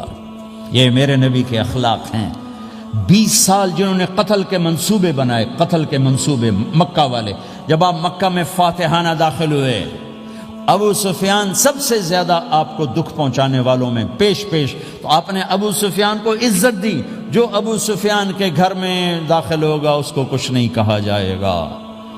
آپ تو ابو سفیان کو بلا کے سولی پہ لٹکاتے, اور آپ کہہ رہے ہیں جو ابو سفیان کے گھر میں جائے گا اسے کچھ نہیں کہا جائے گا, جو بیت اللہ میں ہوگا اسے کچھ نہیں کہا جائے گا. سارا مکہ سامنے, آپ یوں بیت اللہ کا دروازے پر یوں دونوں ہاتھ ایسے ٹکا کے کھڑے تھے. پھر آپ نے کہا میں کیا کروں گا اب تمہارے ساتھ؟ تو سہیل بن عمر نے کہا آپ کریم ہیں, کریم کے بیٹے ہیں. تو آپ نے کہا جاؤ میں نے معاف کیا. یہ اخلاق آج مٹ چکے ہیں. مردوں سے, عورتوں سے, علم والوں سے, خانقاہ والوں سے, تبلیغ والوں سے, سب زیرو ہوئے پڑے ہیں. جب تک یہ اخلاق زندہ نہیں ہوتے اسلامی زندگی قائم نہیں ہو سکتی، اسلامی معاشرت قائم نہیں ہو سکتی۔ اور دین دو چیزوں سے آگے پھیلتا ہے، ایک دعوت اور ایک اخلاق۔ دعوت اور اخلاق، دعوت اور اخلاق۔ دعوت نہیں ہوگی تو اخلاق وہیں پڑے رہ جائیں گے، اخلاق نہیں ہوں گے تو دعوت کوئی قبول نہیں کرے۔ میرے نبی نے کتنے معجزے دکھائے مکے میں، نہیں کلمہ پڑھا۔ بدر میں ان کے 70 مارے گئے، فرشتوں کو دیکھا، جبریل کے گھوڑے کی آواز سنی، کلمہ نہیں پڑھا۔ خندق میں شکست ہوئی، کلمہ نہیں پڑھا۔ پانی نکلتے دیکھا، انگلیوں سے کلمہ نہیں پڑھا۔ ایک بکرے کا ایک بازو پکایا، ایک بازو بکرے کا، ایک اگلا جو بازو ہوتا، اور 40 آدمیوں نے کھانا کھایا اور ایک بوٹی کم نہیں ہوئی، ایک بوٹی کم نہیں ہوئی، کلمہ نہیں پڑھا۔ لیکن جب میرے نبی نے کہا جاؤ معاف کیا تو سارے ہی کلمہ پڑھ گئے کہ واقعہ یہ اخلاق نبی کے ہو سکتے۔ حنین کی جنگ میں جب بھاگے لوگ، شکست ہوئی، تو ایک صحابی کا بھاگتے ہوئے پاؤں ہمارے نبی کے پاؤں پر آیا، اور جوتا سخت تھا، تو آپ نے کہا اوجعتنی، اور آپ کے ہاتھ میں چھڑی تھی، آپ نے اس کو یوں ماری، کہا اوجعتنی، ارے تو نے مجھے کتنا زیادہ درد پہنچایا، دکھ پہنچایا۔ وہ بیچارے پگھل کے رہ گئے اور پریشان ہو گئے، اور فرماتے ہیں سارا دن میں پریشان، ساری رات پریشان کہ اللہ کے نبی کو میں نے تکلیف پہنچائی، اب میرا کیا بنے گا۔ اگلا دن ہوا تو اعلان ہو رہا تھا بھائی جس کا پاؤں نبی کے پاؤں پہ آیا تھا اس کو اللہ کے نبی بلا رہے ہیں۔ تو صحابی کہنے لگے میں نے سمجھا بس اب میری تو دنیا بھی گئی اور آخرت بھی گئی، اب میرے اوپر کیس بنے گا اور مجھے ڈانٹ ڈپٹ بھی ہوگی، میرا کتنا بڑا گھاٹا نقصان ہوگا۔ یہ حاضر ہوئے ڈرتے ڈرتے، تو آپ نے فرمایا میرے بھائی کل میں نے تمہیں چھڑی ماری تھی، وہ مجھے معاف کر دینا، اور یہ 80 اونٹ تمہیں ہدیہ دیتا ہوں، 80 کیملز یعنی 80 پراڈو، 80 رینج روور کا یہ میری طرف سے تمہیں ہدیہ ہے۔ وہ حیران پریشان، یہ میرے نبی کے اخلاق ہیں، یہ میرے نبی کے اخلاق ہیں۔ کانٹے بچھانے والی نے 4 دن آنا چھوڑ دیا، بیمار ہو گئی تھی، تو آپ نے کیا بات ہے، وہ ہمارے راستے میں اب کانٹے کوئی نہیں ہیں، کہا یہ وہ بیمار پڑی ہے جو کانٹے بچھاتے تھے، تو آپ اس کے گھر چلے گئے، ماں جی خیریت تو ہے، آپ ٹھیک تو ہیں؟ کہا بیٹا مجھے کلمہ پڑھا دے، بس تیرے اخلاق نے مجھے فتح کر لیا ہے۔ میرے بھائیوں یہ چیپٹر بھول چکے ہیں، بھول چکے ہیں، بھول چکے ہیں۔ جب تک یہ چیپٹر زندہ نہیں ہوگا زندگی اسلامی نہیں بنے گی، معاشرہ اسلامی نہیں بنے گا، اور آگے قوموں کے لیے اسلام کا دروازہ نہیں کھلے گا۔ ہمیں معاف کرنا آتا ہو، ہمیں گالی دینے والے کو دعا دینا آتا ہو، غیبت کرنے والے کی تعریف آتی ہو، اور غیبت کرنے سے، غیبت سننے سے اپنے آپ کو ایسے بچاؤ جیسے زہر سے بچاتے ہو، اسے آگ سے بچاتے ہو۔ ایک دوسرے کو نفرت کا بول نہ بولو ورنہ ساری زندگی تباہ و برباد ہو جائے گی۔ میرے رب کی قسم، میرے نبی نے کہا ایک زبان کا بول انسان بولتا ہے اور جہنم کی گہرائیوں میں گر جاتا ہے، اور ایک زبان کا بول انسان بولتا ہے اور جنت کے درجات پر چڑھ جاتا ہے۔ یہ زبان بہت طاقتور چیز ہے، میں ہر بیان میں اس کو دہرا رہا ہوں کہ جتنا یہ عمل ختم ہو چکا ہے اتنا کوئی عمل بھی نہیں ختم ہوا ہے۔ میرے نبی نے فرمایا معاذ تمہیں سارے دین کا خلاصہ بتاؤں؟ معاذ الا انبئک بمیلاک ھذا کلہ، میں تمہیں پورے دین کا خلاصہ بتاؤں؟ کون معاذ؟ کون معاذ جس کے ہاتھ میں علماء کا جھنڈا ہوگا؟ کون معاذ؟ میں ابھی مئی میں ان کے اردن اجتماع میں گیا، آگے ان کے اربد میں گئے، آگے وہاں ان کا مقبرہ ہے 18 کلومیٹر، میں گیا کمرے میں داخل ہوا تو سارا کمرہ خوشبو سے مہک رہا تھا، اور مجھے ایک شخص نے بتایا یہ خوشبو 24 گھنٹے یہاں آتی رہتی ہے۔ جن کو 18 ہجری میں انتقال ہوا، 1417 سال ہو گئے مرے ہوئے، اور قبر سے خوشبو آ رہی، خوشبو آ رہی، خوشبو آ رہی۔ اس آدمی کو سمجھایا کیسے اور بتایا کیا؟ معاذ تمہیں سارے دین کا خلاصہ بتاؤں؟ کہا جی بتائیں۔ تو آپ نے یوں کیا، اپنی زبان نکالی اور اس کو پکڑا انگلی سے پھینکا، کف ھذا، معاذ اس زبان پہ قابو پا جا، یہ پورا دین ہے۔ یہ زبان آج کھل گئی ہے، کھل گئی ہے۔ لقمان علیہ السلام کا فرمان ہے بیٹا میں چپ رہنے پہ کبھی نہیں پچھتایا، میں ہمیشہ اپنے بول پہ پچھتایا ہوں۔ معاذ نے کہا یا رسول اللہ زبان کے بول پہ پکڑ ہوگی؟ کہ تیرا بھلا ہو جائے معاذ، سب سے زیادہ جہنم میں دھکا دینے والی زبان ہوگی۔ اور ایک صحابی ہیں ابو دجانہ. کون ابو دجانہ؟ السابقون الاولون من المہاجرین والانصار، اس میں پہلی صف کے صحابہ. کون ابو دجانہ؟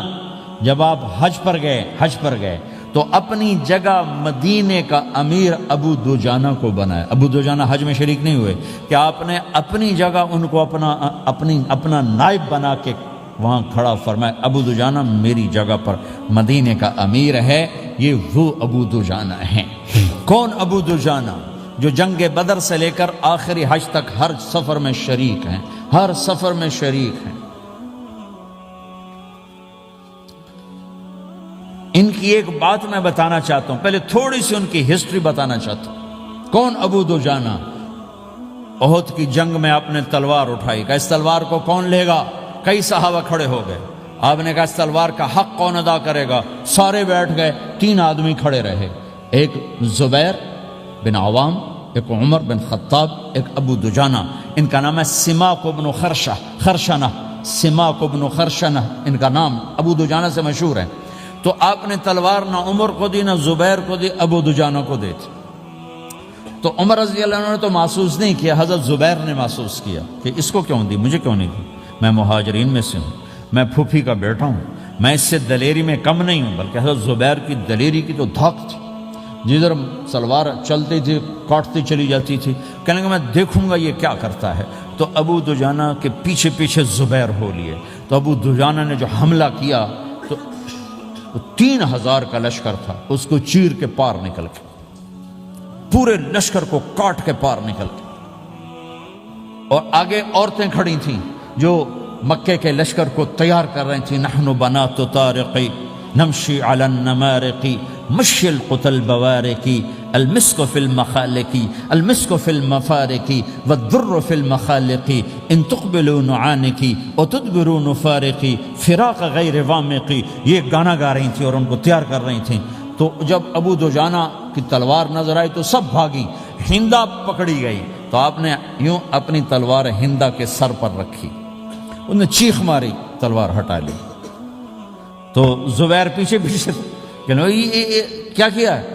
جنگ میں اگر کوئی عورت حصہ لے اسے مارنا جائز ہے، ویسے جائز نہیں ہے، عورت کو، بچے کو، بوڑھے کو ہاتھ لگانا جائز نہیں ہے. تو انہوں نے کہا تلوار کیوں نہیں چلائی؟ کہا میرے محبوب کی تلوار ہے، عورت کے خون سے رنگین کر کے اس کی شان نہیں گھٹانا چاہتا، یہ میرے نبی کی تلوار. پھر واپس ہوئے، پھر اٹیک کیا اور پھر مجمع کو چیر دیا. سامنے ایک آدمی آ رہا تھا ہاتھی کی طرح، اتنا لمبا موٹا تازہ. تو زبیر کہنے لگے میرے جی میں آیا کبھی اس کی ٹکر ہونا پھر میں دیکھوں ابو دجانہ کیا چیز ہے. تو اللہ کا کرنا ایسا ہوا ابو دجانہ دونوں آمنے سامنے ہو گئے. تو وہ ایسے شاہ سوار تھے کہ دونوں طرف کے لشکر ذرا تھم گئے اور وہ دونوں بھڑ گئے. ابو دجانہ کے اپنے جوہر، اس پہلوان کے اپنے جوہر، غبار اٹھا، مٹی اٹھی، اور اس کی اپنی طاقت، ان کی اپنی طاقت. انہوں نے ابو دجانہ کو اس نے زخمی کر دیا. ابو دجانہ نے جو جوش میں آ کے ماری تلوار، اس کو لگی یہاں، تو اتنی طاقت سے لگی کہ اس کے نیچے اتر کر 2 ٹکڑوں میں تقسیم کر دی. یوں ماری تو ایک حصہ ادھر، ایک حصہ. پھر یوں دیکھا اور اپنے چہرے سے لوہے کی ٹوپی اتاری. کما ترا انا ابو دجانہ، کیا دیکھ رہے ہو؟ میں ہوں ابو دجانہ. تلوار صحیح لی ہے میں نے، غلط نہیں لی. یہ ابو دجانہ ہیں. اور جب شکست ہو گئی احد کی جنگ میں اور پھر 10-12 آدمیوں نے آپ کو گھیرے میں لیا ہوا تھا، ان میں ایک ابو بکر تھے، عمر تھے، علی تھے، طلحہ تھے، زبیر تھے، سعد بن ابی وقاص تھے، اور سہل بن حنیف تھے، عبادہ قتادہ بن نعمان تھے، اور ابو دجانہ تھے رضی اللہ تعالی عنہم. ان میں سے ایک ابو دجانہ بھی تھے. اور یمامہ کی جنگ میں ابو دجانہ شہید ہوئے. یمامہ کی جنگ میں شہید ہوئے. یہ ابو دجانہ کی تھوڑی سی سیرت آپ کے سامنے آئی ہے. اس کے بعد اب آپ ان کے قول کو سنو تاکہ اس کا وزن آپ کے سامنے آئے. یہ بدر کے شریک ہیں. اللہ کے نبی نے کہا بدر کا صحابی جو مرضی کرے بخشا گیا. یہ صلح حدیبیہ کے شریک ہیں. اللہ نے قرآن میں کہا لقد رضی اللہ، میں ان سے راضی ہو گیا. یہ صحابی ہیں. اللہ نے کہا کلا وعد اللہ الحسنى، اے میرا نبی تیرے ہر صحابی کے لیے جنت کا وعدہ ہے. اور اب یہ کیا کہتے ہیں؟ یہ کیا کہتے ہیں لوگو؟ ان ارجع عملی عند، لوگو میرے پاس ابو دجانہ میرے پاس بخشش کا سب سے بڑا عمل جانتے ہو کیا ہے؟ بدر نہیں، احد نہیں، حدیبیہ نہیں، خندق نہیں، خیبر نہیں، فتح مکہ نہیں، آخری حج نہیں۔ کیا ہے؟ کیا ہے؟ لوگو ان ارجع عملی عندی، میرے پاس آخرت میں بخشش کا سب سے بڑا عمل بس ایک ہے کہ ما آذیت احدا بلسانی، میں نے اپنی زبان سے کبھی کسی کو دکھ نہیں پہنچایا۔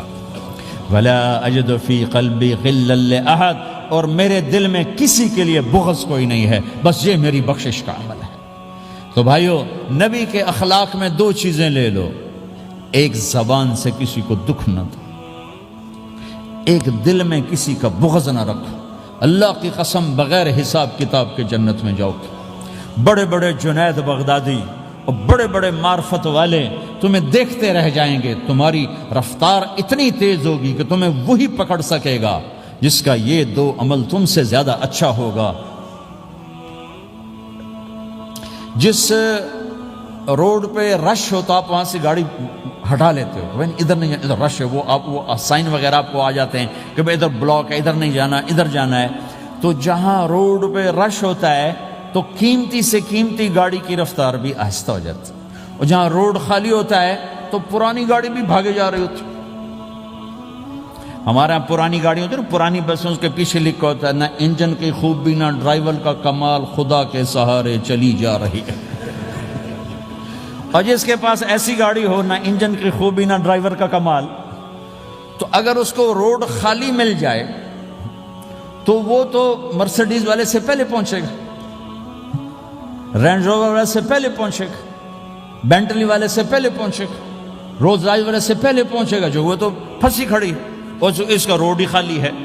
تو میرے بھائیوں، یہ میں ایک مثال دیتا ہوں، عبادات کی روڈ پہ بہت رش ہے، نمازی بے شمار ہیں، روزے دار بے شمار ہیں، عمرے والے بے شمار ہیں، حج والے بے شمار ہیں، اور تہجد گزار بے شمار ہیں، علماء بے شمار ہیں، حافظ بے شمار ہیں، ذکر والے بے شمار ہیں، بہت رش ہے، تبلیغ والے بے شمار ہیں، لیکن جو اخلاق والا روڈ ہے نا، یہ خالی پڑا ہے۔ اس پہ موٹر زوکی پہ چڑھ کے آ جاؤ تو سب سے آگے نکل جاؤ، سائیکل پہ چڑھ کے آ جاؤ تو سب سے آگے نکل جاؤ، کہ روڈ ہی خالی ہے۔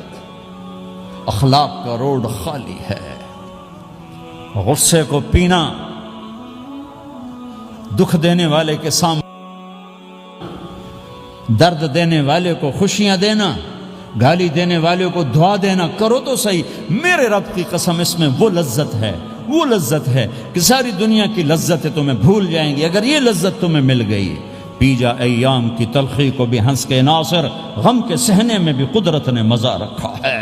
اپنے لہو کے گھونٹ پی، زخم پہ زخم کھا کے جی، آہ نہ کر لبوں کو سی، عشق ہے دل لگی نہیں، سینے پہ تیر کھائے جا، آگے قدم بڑھائے جا، یعنی زبان حال سے کہہ دے کہ ہاں ستائے جا۔ آج اخلاق کوئی نہیں ہے، میں تو روتا پھرتا ہوں۔ تبلیغ میں نکلو نکلو نکلو، خانقاہوں میں ذکر ذکر ذکر، اور مدرسوں میں فقہ فقہ فقہ۔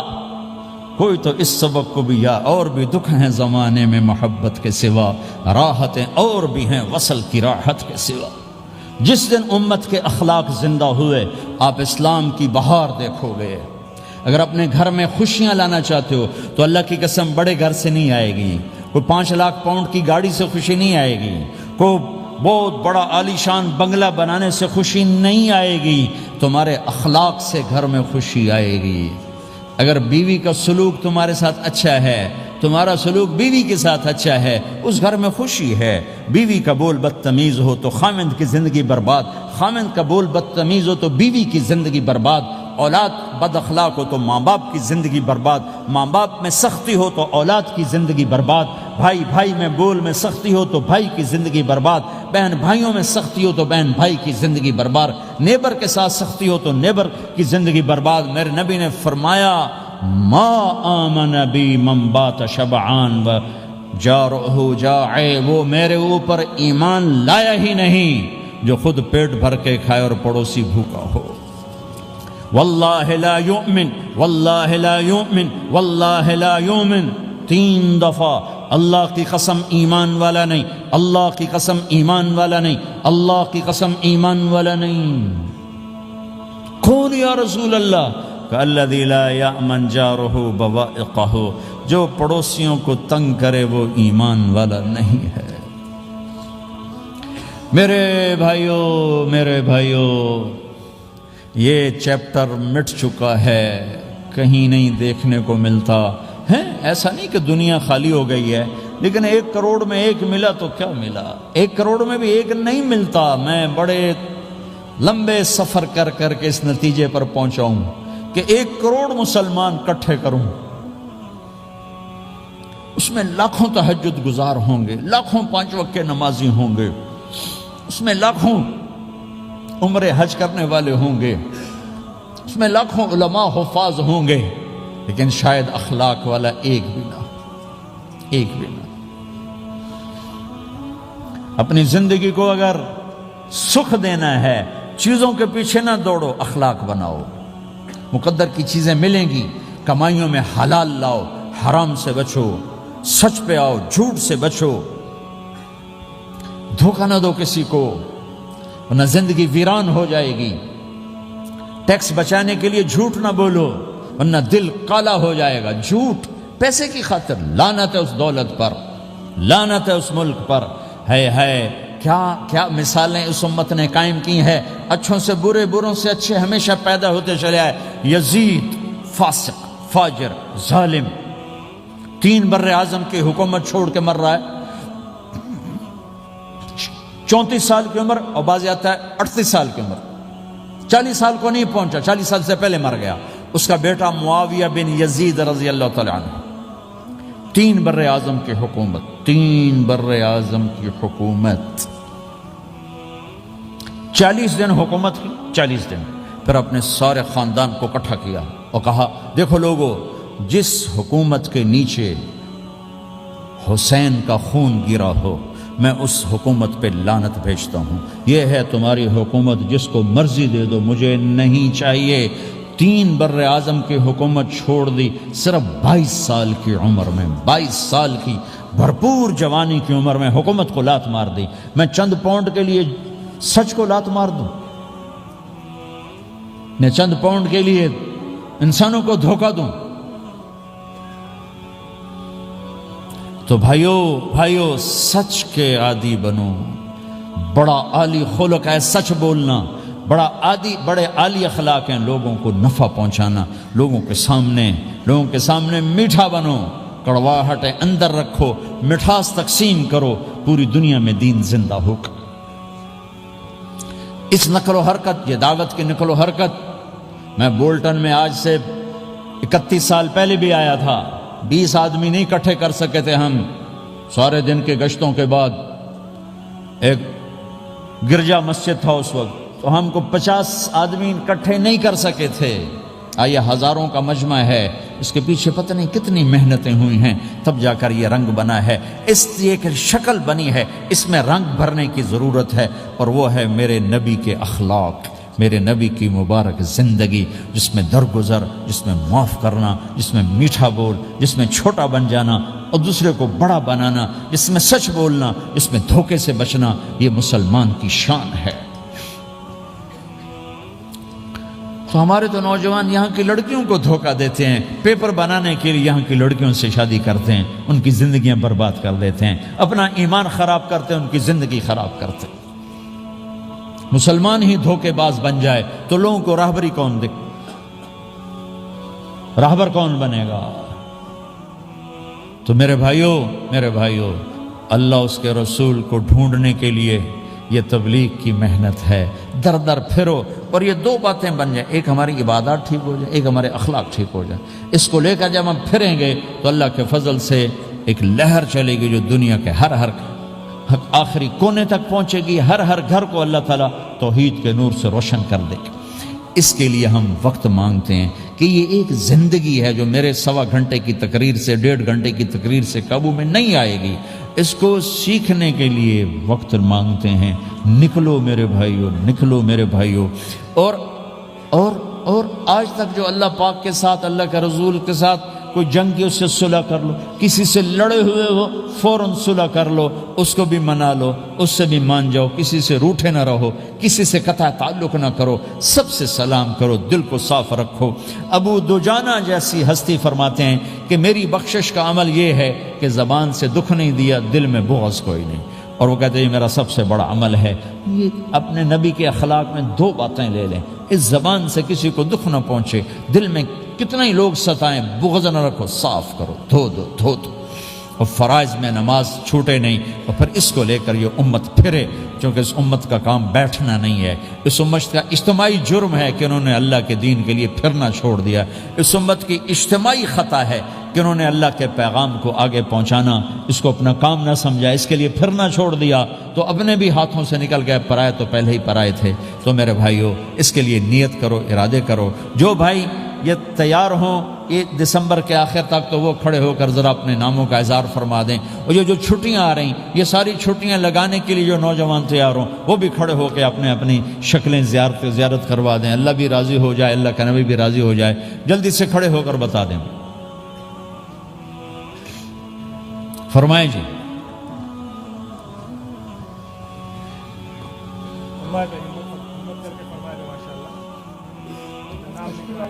بولو بھائی، یہ چھٹیاں تو ماشاءاللہ ہوتی ہیں، اس میں نوجوانوں کو نکلنا چاہیے، اکثر نوجوان بیٹھے ہیں، اٹھو بھائی،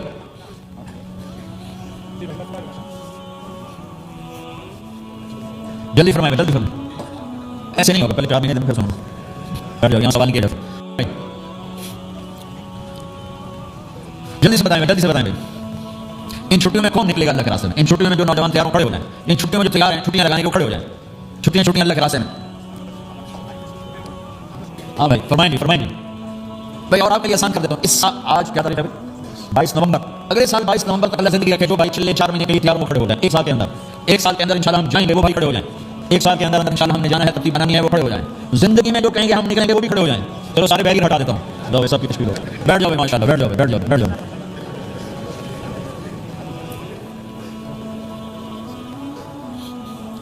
بیٹھنا میں دعا کرتے ہیں، دعا سے پہلے تھوڑی سی بات کرنا چاہتا ہوں، سن لیں چلو دعا کرتے ہیں۔ مسلمان کی زندگی چلتے پھرتے دعوت ہے، مسلمان کی زندگی چلتی پھرتی دعوت ہے۔ اگر اسلام ہماری زندگی میں ہو، عبادات ایسی چیزیں جو نظر نہیں آتی، اخلاق ایسی چیزیں جو چھپ نہیں سکتے، اخلاق ایک ایسی صفت ہے جس کو آپ چھپا نہیں سکتے، بد اخلاقی ایسی برائی ہے جس کو آپ چھپا نہیں سکتے۔ شراب تو چھپ سکتے ہیں، اندر کمرے میں بیٹھ کے پی لے، روزہ چھپ سکتا ہے، نہیں رکھا کسی کو کیا خبر، نماز بھی چھپ جاتی ہے، نہیں خبر پڑی ہے کہ نہیں پڑی، لیکن برے اخلاق بھی نہیں چھپتے اور اچھے اخلاق بھی نہیں چھپتے۔ ایک اچھے اخلاق خوشبو کی طرح مہکتے ہیں اور برے اخلاق گندگی کی طرح بدبو چھوڑتے ہیں۔ ہمارا معاشرہ اسلامی اس وقت بنے گا جب ہمارے اخلاق عالی ہوں، تو یہ نقل و حرکت اس کو طاقت پہنچائے گی۔ گھر بیٹھنے سے چیز نہیں آئے گی بھائی، پھرنا پڑے گا، دھکے کھانے پڑیں گے، لیکن دھکوں میں بھی اللہ نے بڑی دستک رکھی ہے، بہت عجب نشہ ہے اس کا۔ جنید جمشید نے پہلی دفعہ میرا 97 جب وہ بہت بڑا اس وقت تھا، وہ لیجنڈ گلوکار، تو اس نے مجھ سے کہا کہ مولانا جس گلیمر کو پاکستانی نوجوان خوابوں میں دیکھتے ہیں وہ گلیمر مجھے فزیکلی حاصل ہے، لیکن میرے اندر اندھیرا ہے، روشنی نہیں، خالی ہے، کیوں؟ میں نے کہا ہمارے سیدھے گھٹنے میں درد ہو، تم الٹے گھٹنے میں دوا لگاؤ تو فائدہ ہوگا کہنے کا۔ میں نے کہا اندھیرا تمہاری روح میں ہے اور تم روشن کر رہے ہو جسم کو، کبھی میوزک سے، کبھی کسی چیز سے، کبھی کسی چیز سے، تو عورت، شراب، میوزک، ان کا روح میں کوئی واسطہ ہی نہیں، یہ روح تک جاتی نہیں، ان کی پینیٹریشن جسم تک ہے اور جسم کو کنٹرول روح کرتی ہے۔ جب روح میں بھوک اٹھتی ہے تو پریشانی میں کی شکل میں ظاہر ہوتی ہے۔ تو اللہ سے تعلق بنانا یہ سب کچھ شکر ہے۔ پھر ہم نے دین چلی شروع کی ہے تو اس کو مجھے فون آیا، ہمارا ایک شہر ہے چھوٹا سا، زلزلے میں ختم ہو گیا تھا بالاکوٹ، تو اس کو وہاں سے فون آیا کہ مولانا میں ایک پرانی مسجد میں ایک پھٹی ہوئی چٹائی پر لیٹا ہوا ہوں اور جس سکون کو میں 5 اسٹار ہوٹل میں دیکھتا تھا ڈھونڈتا تھا وہ آج مجھے یہاں مل چکا ہے، اور مجھے یوں لگتا ہے میں ہوا میں اڑ جاؤں، کیا ہوا کہ اللہ سے تعلق بنا اور روح میں سکون اور ٹھنڈک آ گئی۔ تو ایک گناہوں سے بچنا اور ایک فرائض کو پورا کرنا، ایک اپنے اخلاق کو ٹھیک کرنا، یہ چند کام ہیں جو کر لے گا اللہ سے آباد کر دے گا۔ جہاں ہم نماز نہ چھوٹ، رمضان آ جائے روزے نہ چھوٹیں، زکوٰۃ فرض ہو جائے خوشی سے ادا کریں، اپنی کمائیوں کو حلال پہ لائیں، غلط کاغذات سے، غلط پیپر سے، غلط ہیرا پھیری سے پیسہ نہ بنائیں، یہ پیسہ تباہی کی سوا کچھ نہیں لاتا۔ اپنی حلال کمائی کرو کہ میرے نبی کا فرمان ہے جو صبح سے شام تک حلال کمانے میں تھکتا ہے اس کے اس دن کے سارے گناہ معاف ہو جاتے ہیں۔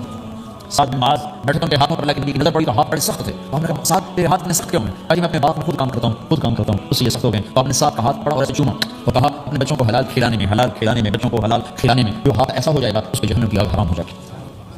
بھائیو جھوٹ نہ داخل کرو، چاہے کتنے بڑے مفتی فتوا دیں گے ٹیکس بچانے کے لیے جھوٹ بولنا جائز ہے، میں کہتا ہوں نہیں، سچ، 2 سودے ہیں، ایک طرف چند 100 پاؤنڈ ہیں، ایک طرف سچ ہے، جس کو لینا ہے لے لو۔ سچ کو لوگے تو اللہ کے قدموں میں چلے جاؤ، اللہ کے حبیب کی چھاؤں میں چلے جاؤ گے، اللہ کی چھاؤں میں چلے جاؤ گے۔ جھوٹ، ہاں صرف جھوٹ بولنا جائز ہے، 2 بھائی لڑ پڑے انہوں نے صلح کرانے کے لیے جھوٹ بولنا جائز، میاں بیوی لڑ پڑے تو بیوی کو منانے کے لیے خامن جھوٹ بول سکتا ہے، خامن کو منانے کے لیے بیوی جھوٹ بول سکتی ہے، اس کے علاوہ جھوٹ نہیں ہے۔